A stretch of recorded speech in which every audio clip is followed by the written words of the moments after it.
너희는 마음에 근심하지 말라. 하나님을 믿으니 또 나를 믿으라. 내 아버지 집에 거할 곳이 많도다. 그렇지 않으면 너희에게 일렀으리라. 내가 너희를 위하여 거처를 예비하러 가노니. 3절까지 읽겠습니다. 가서 너희를 위하여 거처를 예비하면 내가 다시 와서 너희를 내게로 영접하여 나 있는 곳에 너희도 있게 하리라. 아멘. 신성원은 너가 평범하다고 생각하면 안 돼. 너 새벽 예배 진작에 나와야 되는데 네 엄마 아빠가 세상 사는데 너무 바빠가지고. 자, 우리 같이 하나님 말씀을 듣겠습니다. 우리가 계속해서 섭리에 관해서 듣고 있는데 이제 섭리라는 것이 물론 하나님의 계획이니까 느낌이 어떤 나의 이 환경 또 뭐 내 주변에 일어난 일들 뭐 이렇게 우리가 생각하고 또 말하게 됩니다. 대부분 다 그런 건데 그게 전부가 아닙니다. 그러니까 이것이 나의 내면의 변화랑 아주 밀접하게 연결되어 있습니다. 그러니까 하나님의 계획이 이루어지는 데는 반드시 나의 내면의 변화 이걸 뭐 수반한다고 해야 돼도 되고, 사실 어떻게 보면 본질적으로는 하나님께서 이렇게 나를 섭리 가운데 두신 것은 이제 요한복음 14장의 이 말씀이 그러니까 결국은 이제 성령 하나님에 관한 말씀을 예수님 하시려고 시작하신 거잖아요. 성령 하나님 내 안에 오셔서 하신 일이 뭐냐 봤더니 갈라디아서에 사랑과 희락과 화평과 자비와 양선과 오래 참음과 충성과 온유와 절제다. 내면의 변화란 말이에요. 이걸 이제 세상에서 말하면 인격의 변화다 이렇게 말하죠.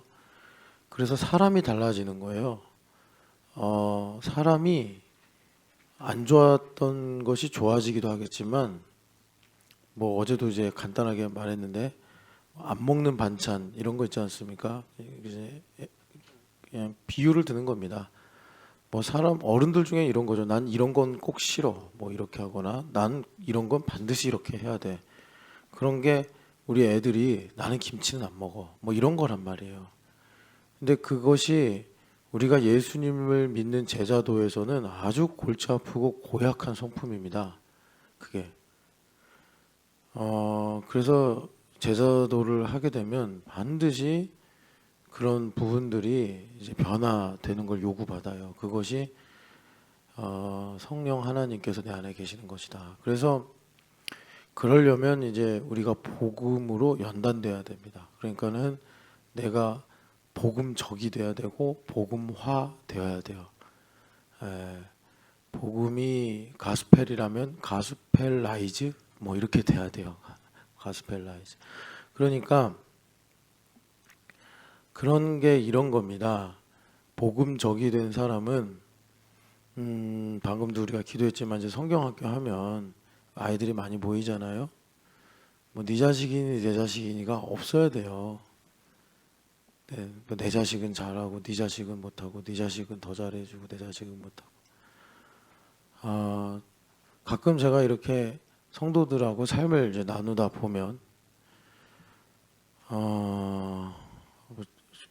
정말 비복음적 더 나아가서 반복음적인 얘기들을 하는 걸 봐요. 그래서 제가 너무 어이가 없어가지고 그냥 힘드니까 저런가 보다 이렇게 생각을 하게 되는데, 쉽게 말하면 나와 너의 막힌 담, 이 구분이 허물어져서 너의 기쁨이 나의 기쁨, 너의 슬픔이 나의 슬픔 이렇게 돼야 되는 건데, 이제 교회 생활을 오래 하면 이제 그런 것들을 제법 감추고 포장해서 없는 듯이 생활하는 수법을 배우는데 결정적인 순간에 그런 게 나와요.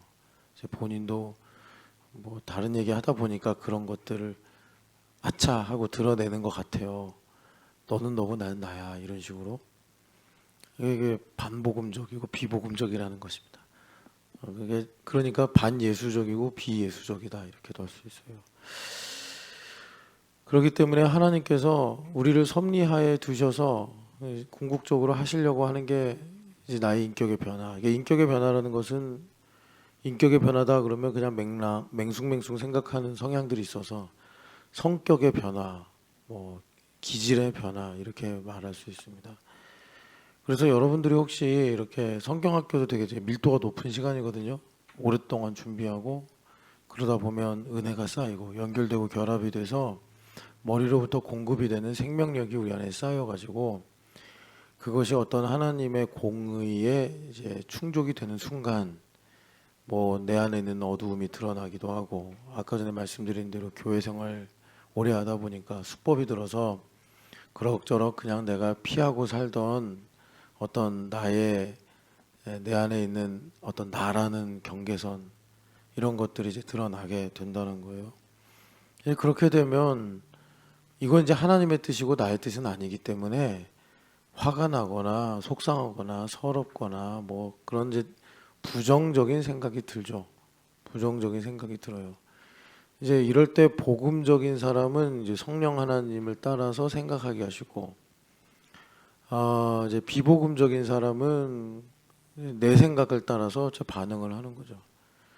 그래서 여러분들이 항상 이렇게 예수님을 믿을 때 나는 연단받는 중이다 라는 것을 꼭 기억하시고 이 작업이 먼저 들어가면 좋겠는데 사람들이 그 이제 부정적인 생각이나 상황이 올 때 이성과 감정이 우리의 생각을 표현하는 대표적인 수단이잖아요.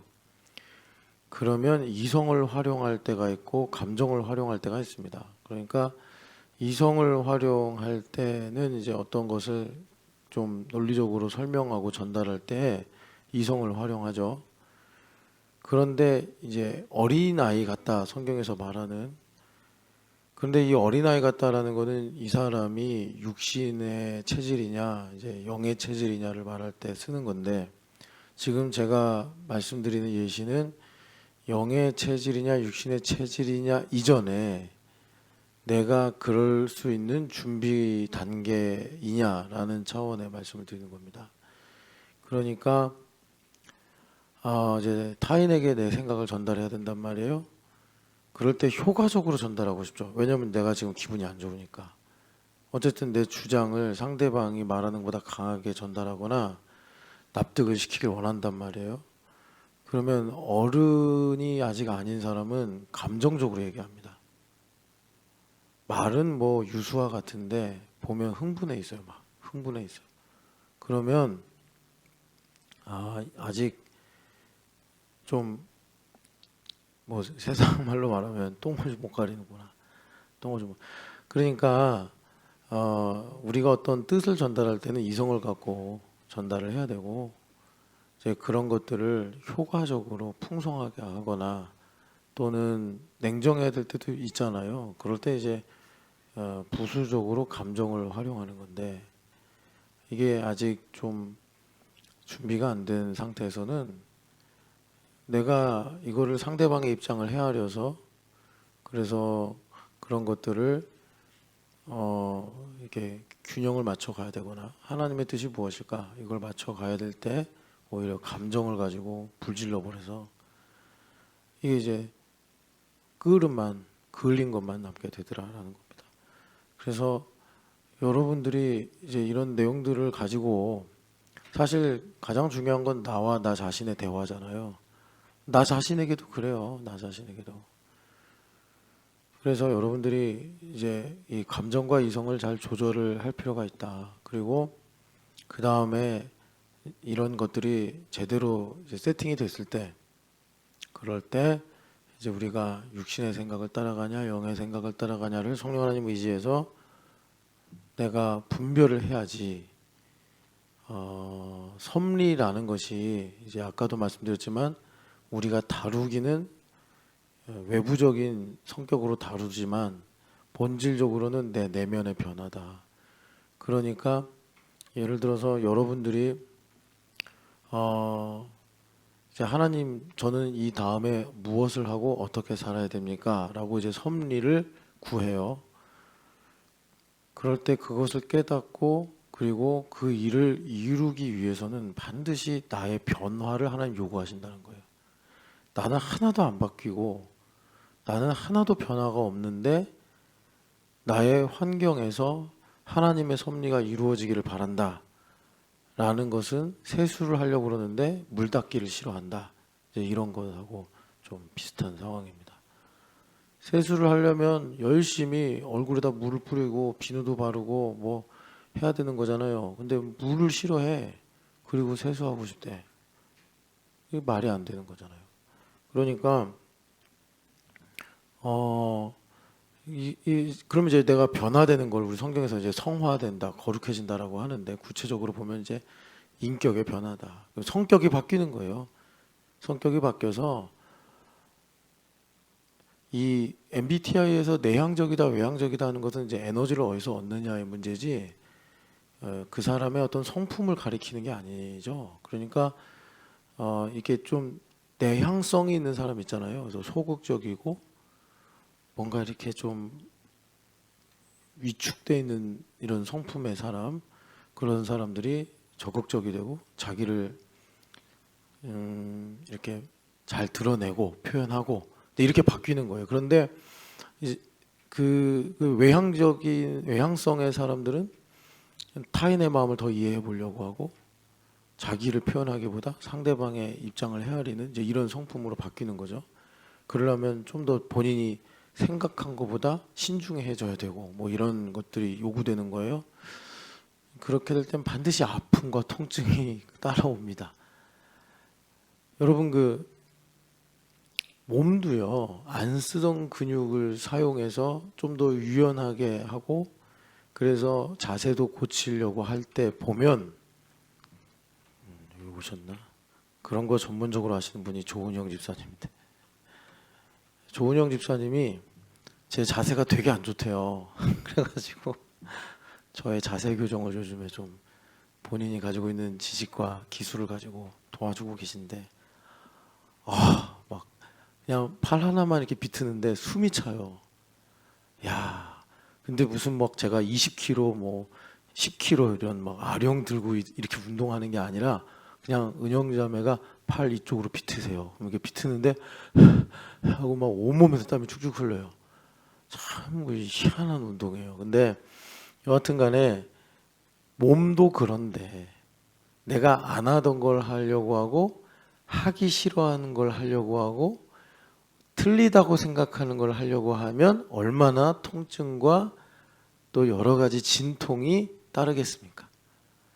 갈등과 뭐 내면적인 번민이 따라오겠습니까?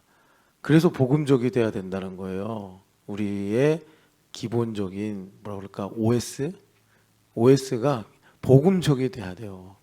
복음적이. 그래야지 그런 과정을 그래도 이런 거 있잖아요. 이렇게 요리 하나를 한다 하는데 주방 전체를 들었다 놓는 그런 셰프가 아니라 정말 그 자기가 하려고 하는 요리만 탁 하고 주방도 이렇게 깔끔하게 하는 기왕이면 후자가 좋지 않아요? 라면 하나 끓이는데 주방을 다 뒤집어 엎어가지고 야 라면 하나 끓이는데 냉장고도 엉망이 되고 싱크대도 엉망이 되고 렌지도 엉망이 되고 너 라면 이제 끓이지 마. 그러지 않겠습니까? 복음적이 돼야 된다. 복음으로 우리가 연단을 받아야 된다. 그래서 이 복음적이 된다라고 할 때 이제 복음이라는 것이 또 우리에게 이렇게 간단한 주제가 아니잖아요. 인생 전반에 관련된 주제이기 때문에 핵심을 가지고 말하면 모든 상황에 대해서 이제 우리가 보통 이제 교회에서 신앙적인 용어로 말하면 성령 하나님께 귀를 기울인다. 이제 이거고 그렇게 말하면 또 이제 신앙적 용어이기 때문에 또 신앙적으로만 생각을 해요. 그래서 그 복음적으로 내가 이렇게 세팅이 되어 있다는 거는 이제 성령 하나님께 귀를 기울이는 건 맞아요. 내가 뺨을 맞아도 성령 하나님께 귀를 기울이고 내가 지나가다 물폭탄을 맞아도 성령 하나님께 귀를 기울이고 이러는 거예요. 물 지나가는데 웬 차가 도로에서 쌩 하고 지나가면서 그 아스팔트에는 똥물을 다 뒤집어 썼어요. 아주 예쁜 새 옷을 입고 가는데 화가 나죠. 그런 순간에도 성령 하나님께 귀를 기울이고 내가 오해를 만들어서 오해를 사서 억울하게 이제 뺨을 맞았단 말이에요. 얼마나 슬프고 화가 나겠어요. 그럴 때도 성령 하나님께 귀를 기울이고 그게 이제 복음적이 되는 건데 성령 하나님께 귀를 기울인다 그러면은 이게 좀 이미 신앙적 용어이기 때문에 우리 안에 이 칸트가 만든 뭐라 그럴까 원칙이라고 해야 되나 이게 되게 깊이 들어와 있어요. 그래가지고 신앙적인 건 신앙이고 현실적인 건 현실이야. 예수님은 예수님이고 나는 나야. 이게 우리 안에 철학을 배우지 않았고 칸트도 모르는데 안에 이미 있어요. 예, 되게 강하게 있어요. 그러니까 제가 일종의 번안하는 작업을 계속 여러분들에게 해드려야 되는 거예요. 왜냐하면 우리의 생각이라는 도식 안에 그 신앙적인 건 신앙적인 거야. 지금 이 문제는 이 문제야. 이렇게 가요. 신앙이라는 거는 우리 인생의 모든 시간과 내가 존재하는 모든 것에 이렇게 들어가는 건데 보통 이제 본인이 중요하다고 생각하거나 약간 속상하거나 이런 일 생기면 신앙은 신앙이고 진짜 그 마태복음 7장에 천국복음에 나온 것처럼 신앙은 개나 줘버리고 예수님 개 주지 말라고 그랬잖아요. 근데 개나 줘버린 거예요. 그리고 이제 본인이 생각하는 이유로 막 떠들고 막 왈왈왈 이게 진짜 그러면 안 돼요. 신앙은 인생이고 신앙은 생명이고 신앙은 중심이란 말이에요. 그렇게 칸트한테 제자가 되면 안 된단 말이에요. 그러니까 성령 하나님께 귀를 기린다는 건 뭐냐면 모든 상황 속에서 제일 1번 나를 성찰한다. 옆 사람이 고깝게 보이고 꼴보기 싫어도 내가 복음적인 사람이고 내가 예수님의 주와 종의 관계가 있으며 또 예수님을 얻고자 제자도의 길에 있다면 모든 상황 속에서 일단 저 사람을 향하여 뭐라고 하기 전에 나를 성찰하여 성령 하나님께서 나에게 하시는 말씀이 뭔가를 듣고 나서 말을 해야 된단 말이에요. 네 눈에 있는 들보를 먼저 빼고 남의 눈에 티끌을 건져라. 주님 말씀하셨는데 맨날 우리는 이걸 순서를 바꿔서 남의 눈알을 빼려고 하더라. 이겁니다. 제가 이제 뭐 얘기하는 거죠? 섭리 얘기하는 거예요. 섭리를 우리가 이제 계속 듣고 있는데 이런 거예요. 하나님 아임텐의 섭리가 무엇입니까? 그러면 하나님께서 그 모든 일의 시작을 이만현 집사님 내면의 변화로 하는 거예요. 내면의 변화로. 주현 집사님의 내면의 변화로부터 시작을 하는 거예요. 우리 인생 다 똑같아요.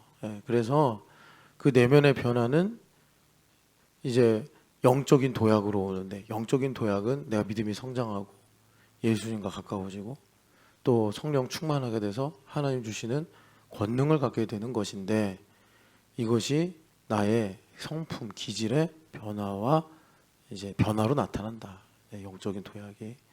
그런데 이 성품과 기질의 변화는 반드시 해산의 수고와 같은 큰 진통이 따른다. 제가 이렇게 자세를 교정하면서 제 자세 교정 중에 대표적인 게 팔자걸음이에요.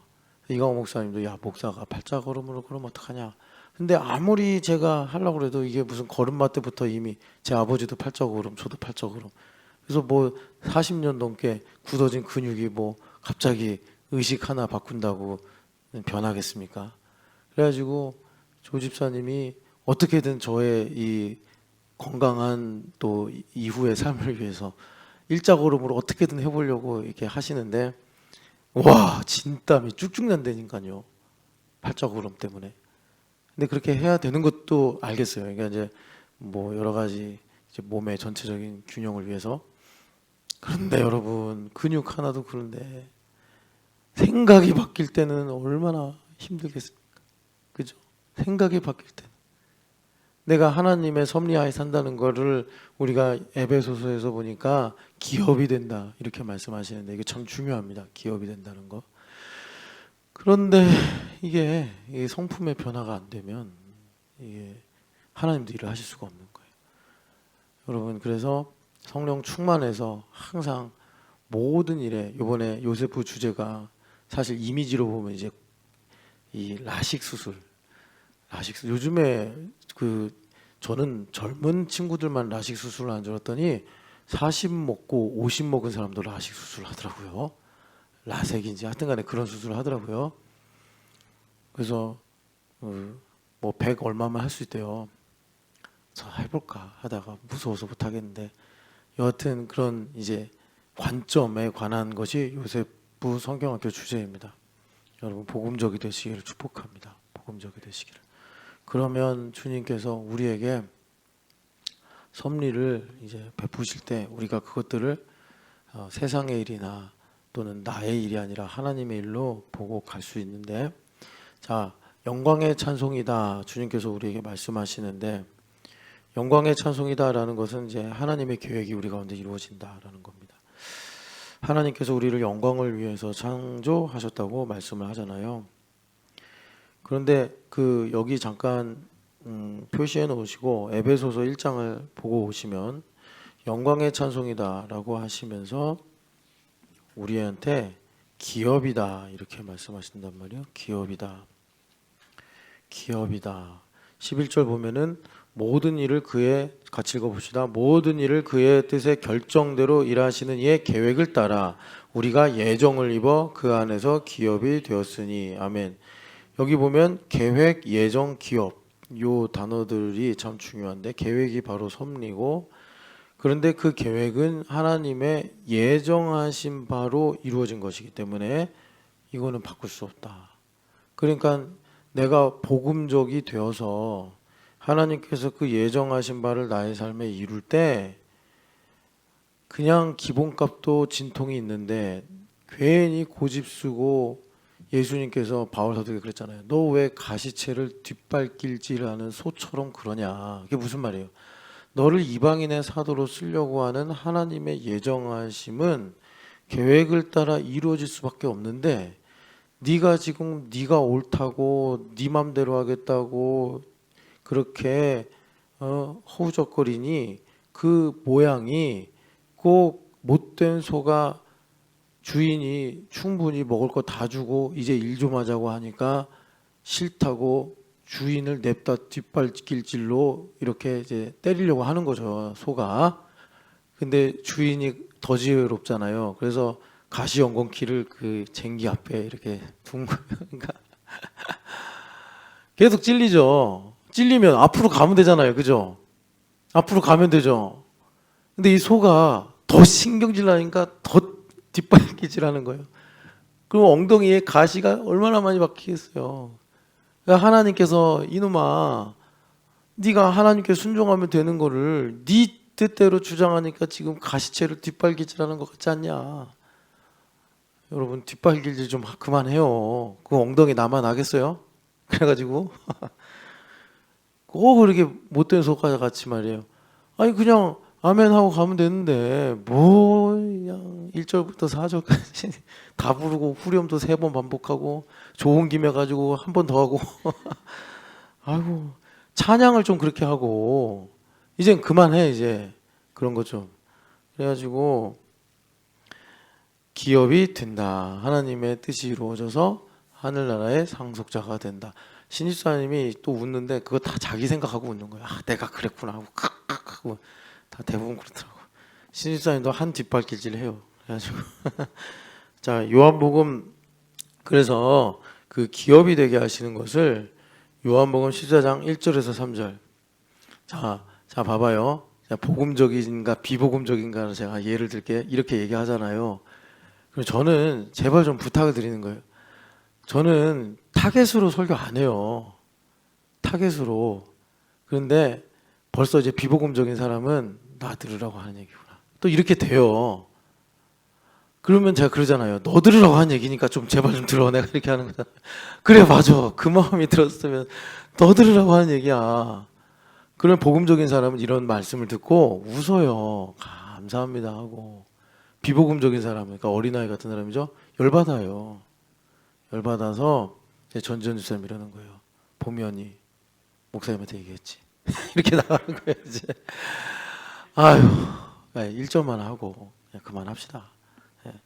자, 그래서 여기 그 기업을 주님께서, 이게 이제 하늘나라 이야기니까 기업이 된다는 거는 주님께서 여기 14장 1절부터 3절에는 거처라고 이제 말씀하십니다. 거처. 이 거처가 뭐 성경에 이제 장막으로도 표현되고 그리고 이제 가장 많이 언급이 되는 말씀이 성전이다 이렇게도 말씀을 해요. 그러니까 지금 에베소서에서 우리에게 섭리를 두고 하신 말씀이 영광의 집이다. 영광의 찬송이다 그래요. 찬송. 영광의 찬송은 정말 너무 중요하죠. 이런 칭호를 우리에게 주신다는 건 너무나 참 하나님 황송하기 그지없는 거죠. 영광의 찬송이다. 근데 이 영광의 찬송을 바울 사도가 기업이다. 로마서에서는 상속자다. 이렇게 말씀해요. 그러니까 하늘나라 상속한다는 얘기입니다. 근데 이거는 예정하신 거라 바꿀 수가 없어요. 그러니까는 뒷발길질을 하지 말고 주님이 가자 하는 대로 쟁기를 잡고 뒤를 돌아본 자는 하나님 나라에 합당하지 않느니라. 주님께서 우리 교회에게 두 말씀을 초석으로 주셨는데 하나는 적은 무리여 무서워하지 말라 말씀이고 두 번째는 쟁기를 잡고 뒤돌아보지 말고 앞으로 가라 주님께서 말씀하시는 거예요. 그리고 이 기업에 관한 말씀을 오늘 주님께서 거처다라고도 말씀하시는 거예요. 거처다. 예수님께서 이 승천을 앞두고 내가 거처를 예배하러 간다 이렇게 말씀하셨어요. 이 말씀은 이제 유대인들은 너무나 잘 알아듣는데 이것이 신랑이 하는 말이란 말이에요. 신랑이 이제 정혼한 신분의 집에 와서 약혼을 하고 이제 우리나라 풍습하고는 좀 다릅니다. 그리고 아버지 집에 가서 신혼방을 만듭니다. 그게 한 1년 정도 걸린다고 해요. 그리고 와서 신부를 데리러 가는 거죠. 데리고 오는 거예요.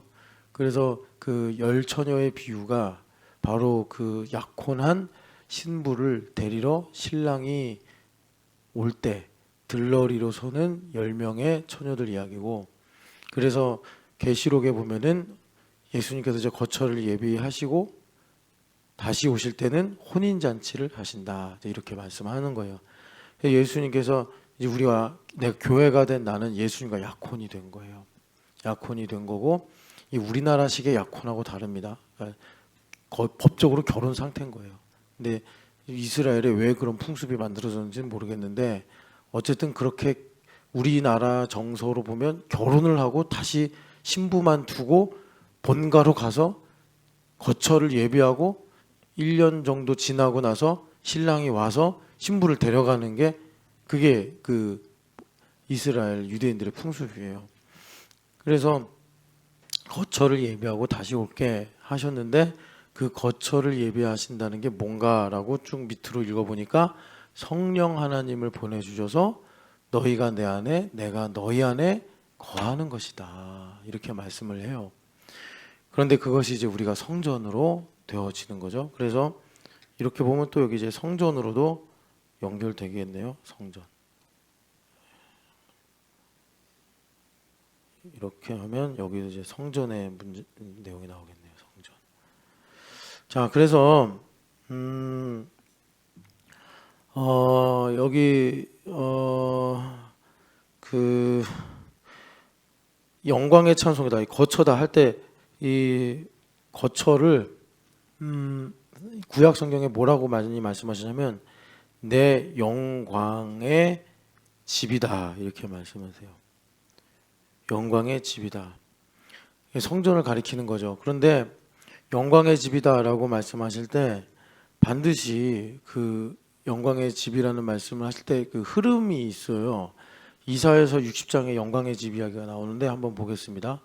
이사야서 60장 영광법이 있는 성경 본문인데 7절 읽어보겠습니다. 게달의 양무리는 다 내게로 모일 것이요 느바요의 순양은 내게 공급되고 내 제단에 올라 기꺼이 받음이 되리니 내가 내 영광의 집을 영화롭게 하리라. 아멘. 그러니까 하나님께서 이제 우리가 영광의 찬송이 되는 것이 뭐냐 봤더니 정확하게는 영광의 찬송이다라고 했어요. 그러니까 우린 그걸 이루어진 사실로 믿고 살아갈 때 주님께서 거처를 예배하러 가신다 하신 그 말씀대로 하나님 보좌 우편에서 우리에게 성령 하나님을 한량없이 부어주셔서 영광의 집이 영화롭게 되는 삶을 사는 거예요. 그걸 바울 사도가 우리가 상속자일진데 고난도 함께 받는 것이 합당하지 않냐, 고난 속에 영광이 있다 이런 말입니다. 그래서 복음적인 사람은 고난 속에 영광을 보는 거예요. 상황 속에 성령 하나님의 음성을 듣는 것입니다. 그래서 장차 나타날 영광이 현재의 고난에 비교하면 비교가 안 되는 거 아니냐. 이렇게 이제 바울 사도가 성령 하나님께서 나를 거쳐 삼으시는 이야기를 그렇게 이제 주시는 거예요. 그래서 우리가 섭리하에 산다는 건 뭐냐면 하나님께서 우리를 영광의 집으로 이제 부르시는데 그걸 영화롭게 하는 삶을 사는 게 이제 우리가 섭리하에 사는 것입니다. 근데 어떻게 영화롭게 되냐 봤더니 4절부터 보면은 눈을 들어 사방을 보라 무리가 다 내게로 오느니라.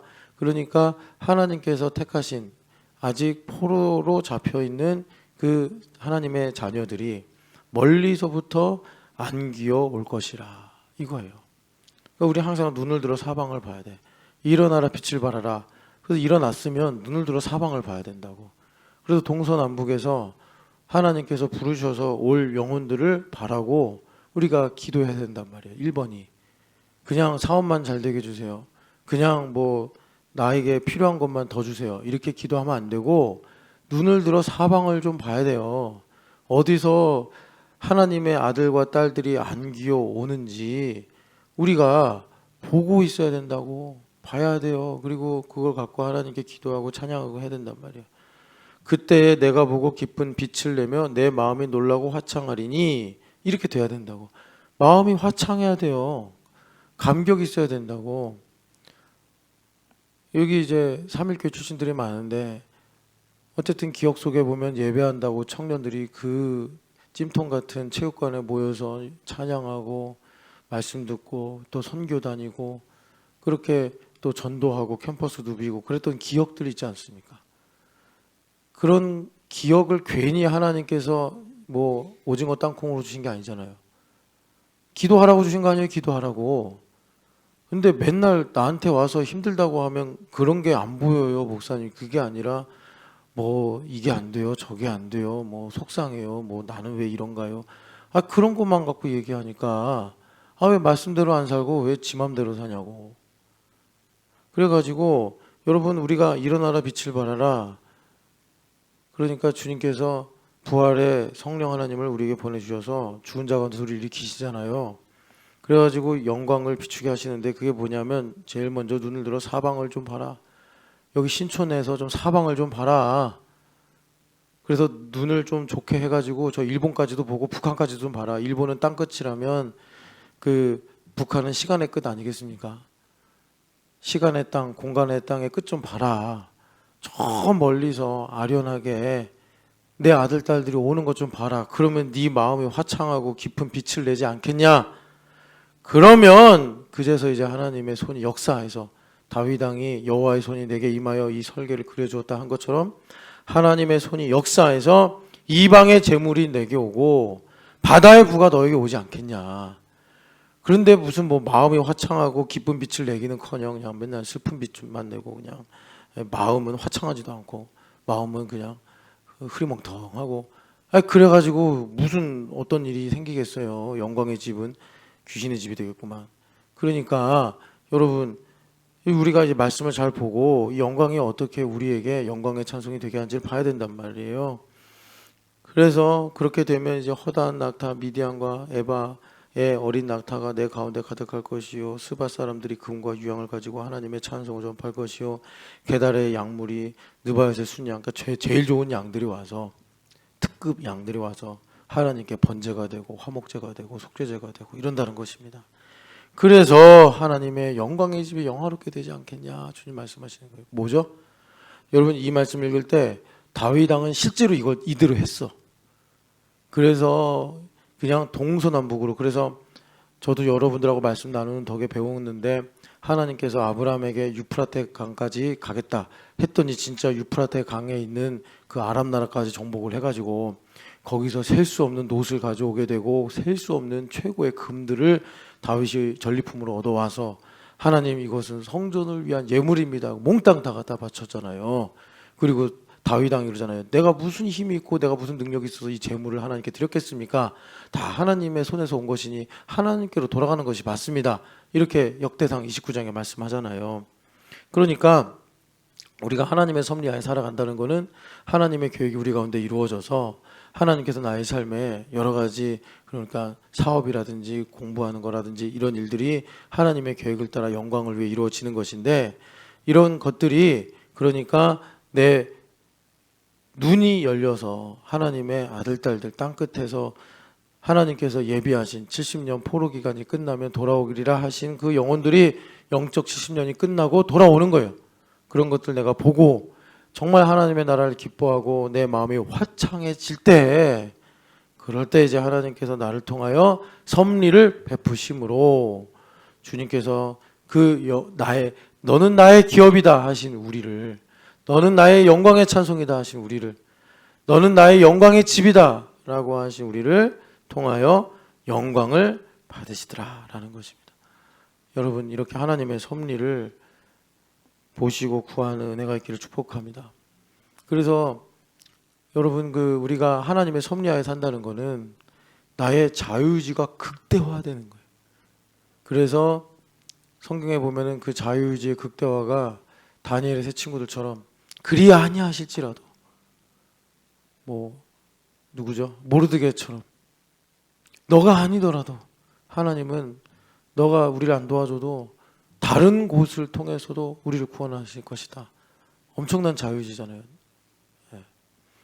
여러분, 그렇게 하나님께서 우리를 사용하셔서 이 시대의 AI라든지 관세전쟁이라든지 기후변화라든지 또 여러 가지 인구 고령화, 이 변화되는 인구 구조, 말할 수 없는 여러 가지 리스크와 위험 요소들이 있지만, 그럼에도 불구하고 하나님께서 그분의 말씀을 이루시고 우리를 통해 영광을 받으실 줄 믿습니다. 학개서 2장 7절 하나만 더 읽어보겠습니다. 영광의 집에 관한 말씀이 학개서 2장 7절에도 있는데, 학개도 그래서 하나님의 집을 지어라 지어라 이렇게 선지자로서 말씀을 선포하셨는데, 우리가 하나님의 집이 되면 6절 하반절부터 읽어보면요, 내가 하늘과 땅과 바다와 육지를 진동시킬 것이요 또한 모든 나라를 진동시킬 것이며 모든 나라의 보배가 이르리니 내가 이 성전의 영광에 충만하게 하리라. 만군의 여호와의 말이니라. 아멘. 그래서 이전 영광보다 나중 영광이 크리라. 9절에 말씀하시는 거예요. 은도 내 것이요 금도 내 것이라. 주님 말씀하십니다. 그래서 영광, 하나님의 영광의 집을 영화롭게 하리라. 그런데 어떻게 되는 거예요? 그러려면 모든 나라의 보배가 와야 된다고. 이 현실적인 얘기란 말이에요. 그래가지고 하나님께서 내 제단에 올라 나를 영화롭게 하리라 하신 일들이 이루어져야 된단 말이에요. 그럴 때 주님께서 이제 이런 일들을 예수님께서 성령 하나님을 보내셔서 너를 위한 나의 거처를 예배하겠다 이제 말씀하시는데, 그러니까 이겁니다. 거처를 예배한다는 건, 여러분, 예수님 믿는 사람 중에, 이거는 정말 진리라고 해야 될까? 아니, 진리라고 하면 안 될 것 같아요. 왜냐면 오해가 생겨. 진리긴 진리인데, 이거를 진리라고 그냥 제가 이 강단에서 말을 하면은 반드시 오해가 생겨요. 그래서 시비가 붙고, 그래서 본의를 떠날 가능성이 높아서 진리라고는 얘기 안 하겠는데, 근데 성경 말씀이 있으니까 진리예요. 그게 뭐냐면 히브리서 11장 9절 10절 보면 믿음의 족장 3명 나오잖아요. 그러니까는 이 족장이 각자 고백하는 믿음들이 있어요. 그죠? 그것도 굵직굵직하고 중요한 고백들이에요. 예를 들어서 야곱은 내가 이 땅으로 돌아오게 할 것이다. 이삭은 이 땅 밖으로 나가지 마라. 아브라함은 너는 내가 지시할 땅으로 가라. 이렇게 이제 땅을 기준으로 할 때 이 족장 3명에게 주신 말씀이 달라요. 하나님께서. 본질은 같죠. 가나안 땅을 중심으로. 그러니까 이 세 분에게는 땅이 되게 사연이 있는 거예요. 땅이. 야곱은 기도도 안 했는데 12명의 아들을 주시고, 아브라함은 내내 그냥 100살 넘게 기도했는데 하나만 주시고, 이스마엘도 있고 그 다음에 제가해서 또 여러 아들 낳았다고는 하지만 다 하나님께서 생이별하게 하시고 그냥 이삭만 딱 두게 하시고 그런 거예요. 그러니까 여러분, 하나님의 섭리가 있고 계획 예정하심이 있고, 그 이상 그 이하 우리가 더 한다고 덜 한다고 바꿀 수 없어요. 그냥 아브라함한테 넌 한 명 갖고 살아. 그러면 아브라함 나중에 사라 죽은 다음에 세장가 들잖아요. 아브라함 할아버지. 그래가지고 아들을 또 많이 낳아요. 근데 다 보내잖아요. 그냥 다 보내고 한 명만 남게 하시잖아요. 하나님께서. 하나님 그렇게 일을 하시더라고요. 그런데 그 세 분에게 똑같은 기도 신앙 고백이 있습니다. 그게 히브리서 11장 9절 10절인데 이거는 그러니까는 우리가 영적으로 아브라함의 자손이라고 하니 당연히 그 가문의 명예를 따라야 살아야 되지 않겠습니까? 그 명예라는 게 믿음의 고백인데 이 세 분의 공통된 믿음의 고백이 뭐냐면 집 없음, 집 안삼. 하나님께서 여기 이제 영광의 집을 영화롭게 하리라 하신 것처럼 막 돈을 주셨어요. 그런데 주님의 사업에 열심히 쓰다 보니까 아브라함 돈 없음, 이삭 집 사는 거 번거로움, 야곱 내일 일을 모르는데 집 사서 뭐함 이렇게 이제 해가지고 셋 다 장막에 거했다. 맨날 요즘으로 말하면 그냥 월세 살았다. 근데 옛날에 김성주 사장님 보니까 요즘에 어떻게 지내시는지 모르겠는데 재벌이잖아요, 김성주 사장님. 근데 뭐 월 400 월세 산다 이러더라고요. 그렇게 사세요, 그렇게. 나중에 돈 많이 이게 우리 예수 믿는 사람들은 소유하는 게 아니라 유통하는 거니까. 여하튼간에 그래서 집이 있으면 진짜 집 가지기가 힘들어요. 근데 제가 이거 오해가 될까봐 또 집을 소유하시는 분들도 있잖아요. 제가 오해가 될까봐 또 정죄하는 문제가 생기면 안 되니까. 근데 집이 있으면 진짜 집. 그러니까 우리가 이제 이렇게 말하면서도 영적인 집과 육신의 집을 나누려고 그러는데 성경은 한 번도 그런 도식을 우리한테 얘기를 안 해요. 그런데 우리가 이제 이거를 설명해야 되고 이해시키려고 하다 보니까 이걸 이제 영과 육으로 좀 나누어서 설명을 하려고 그래. 하늘의 집과 땅의 집을. 그런데 성경은 한 번도 하늘의 집과 땅의 집을 나눠서 얘기 안 해요. 하늘 나라는 이 땅에 이루어지는 것이기 때문에 이 땅에서부터 하늘의 집이 시작이 되는 거예요. 그런데 이 썩어서 허물어질 집, 뭐 천국에 가져갈 수도 없는 아파트, 천국에 가져갈 수도 없는 집, 이게 진짜 집인 것처럼 나한테 착각을 불러올 수 있잖아요. 등기 띄어도 내 이름으로 돼 있고 뭐 세금도 내가 내고 하니까 이사 갈 일도 없고 그게 내가 진짜 집인가 이러면서 정말 영원히 나의 살 집. 지금 예수님께서 말씀하신 내가 지금 거처를 준비하러 간다. 그러니까 예수님 지금 거처 빌드업 하고 계시는 거예요. 예. 그래서 최종적으로는 구름 타고 오시겠지만 각자에게는 때가 되면 부르셔서 그 집으로 다 이제 인도해 가시는 건데 지금부터 그 아브라함, 이삭, 야곱도 그러니까 장막에 사는 것으로 그 사람의 손으로 지은 집이 아니라 하나님께서 설계를 하시고 하나님께서 빌딩하시는 그 집을 거기서 영구한 도시다 이렇게 말을 했는데 그 집을 바라보았다 이제 이렇게 말씀을 하는 것입니다. 그래서 우리 교회는 참 집 없는 사람들이 대부분이라 뭐 이런 얘기 하더라고요. 이사 시즌만 오면 내 집은 어딨나, 저렇게 맨날 아파트는 지어지는데 나는 왜 한 채도 없나, 뭐 이런 쓸쓸한 생각을 하신다고 그래요. 그 심정을 이해 못하는 바는 아닌데 계속 그런 생각에 빠져 있으면 하나님은 절대로 집을 안 주신다. 왜? 그럼 집 가지면 이제 안 쓸쓸해지잖아요. 안 쓸쓸해진다는 건 뭐냐? 뭐 덜 불편해지고 이러는 게 아니라 만족하고 산다는 거 아니겠습니까? 하나님은 그거 안 좋아하십니다. 왜냐하면 이 거처의 문제는 하나님과 우리 사이의 관계에서 정말 중요한 것이고 여러분들이 정말 이거 말씀을 제대로 믿고 실감을 하신다면 오히려 불편해서 집을 소유 안 할 가능성이 상당히 높아요. 상당히 높아요. 어쨌든 여러분 그래서 중요한 건 뭐냐면 진짜 집은 뭐냐면 이겁니다. 그 고린도후서 5장을 보면은 우리가 고린도후서 5장 잠깐 가보시겠어요? 고린도후서 5장 보면은 이제 집에 관한 얘기가 장막으로 나오는데 이 이스라엘 백성들은 장막집이 더 그 이해가 가깝잖아요. 5장 1절 읽어보겠습니다. 만일 이 땅에 있는 우리의 장막집이 무너지면 하나님께서 지으신 집 곧 손으로 지은 것이 아니오 하늘에 있는 영원한 집이 우리에게 있는 줄을 아느니라. 아멘. 그러니까 여러분 우리의 본향, 우리의 진정한 집은 하늘에 있는 영원한 집이에요. 하늘에 있는 영원한 집인데 이 영원한 집이 뭐냐면 바로 예수 그리스도예요. 그래서 예수님께서 내 안에 거하시고 또 우리가 예수님 안에 거하는 이것을 말씀하시는 건데, 그런데 여기 보면은 참으로 우리가 2절 읽어보겠습니다. 참으로 우리가 여기 있어 탄식하며 하늘로부터 오는 우리의 처소로 덧입기를 간절히 사모하노라. 아멘. 그래서 여기서 장막을 가지고 말씀하시는데 여러분 우리가 요한복음 1장 14절 보면 말씀이 육신이 되어 우리 가운데 거하신다고 할 때 그 거하다가 우리 한국 사람들은 흙집 짓고 살았지 텐트 치고서 살지 않았잖아요. 이스라엘 백성들도 물론 가나안 땅에 들어가서는 석회로 집을 세워가지고 돌집 같은 곳에서 살았는데 하나님께서 초막절을 만드셔가지고 니들이 영원히 이 광야에서 초막에 살던 시절을 기억해야 된다라고 법을 정하셔서 이들은 항상 집이다 그러면 장막이란 이미지를 떠올렸단 말이에요. 그러니까 예수님께서 우리 가운데 거하심에 할 때 그 거하다라는 게 장막 짓고 우리와 함께 사셨다 이 말씀이라고. 그것이 로고스께서 육신이 되어 이 땅에 오신 바란 말이에요. 그런데 이것을 요한 사도가 그러니까 집중해서 봤단 말이에요. 컨센트레이트 온 해가지고 보니까 은혜와 진리의 충만이다 이렇게 말씀을 했어요.